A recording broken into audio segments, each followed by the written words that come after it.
for today's video guys, ito. Nililinis na guys yung plastic guys. Kabit na yung plastic guys. Sana magawa pa kami ng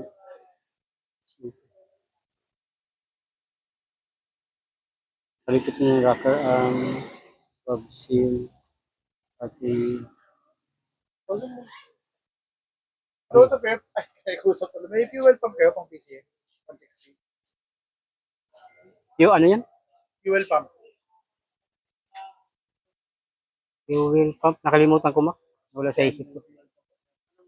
PCX 160. PCX Yung parang may yung lang, yung parang papel na May filter yun. Pero may kasama na yun, di ba? Pag bumili ng fuel pump, may kasama na. Tama yan. Pinakano ba? Pinakano niyo po eh. wala. Wala.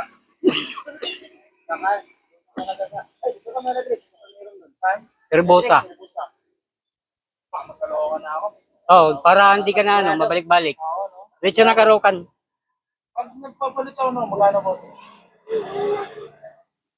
Ha? Nagpapalit ako. Fuel pump? Oo.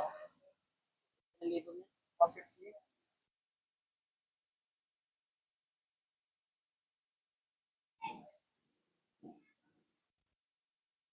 Fuel pump.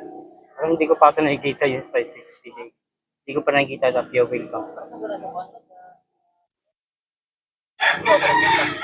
Kaya nakababad sa Pilipinas. Yung Nakababad sa Pilipinas. yung nasa tank sa loob, wala tayo. Doon yan talaga kukunin yung kalooban talaga yun. May isang customer kasi kami sa P6, wala ko ng guys, fuel pump. Hira kasi masira yun.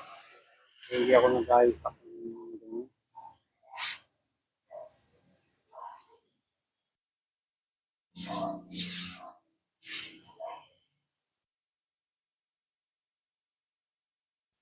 Ano masundong patundong.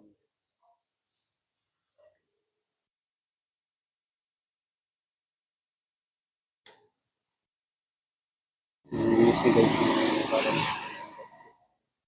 Ilagay na rocker arm, bag seal, pati yung mga top gasket nyo guys, palit na rin pati yung bag lock nyo guys.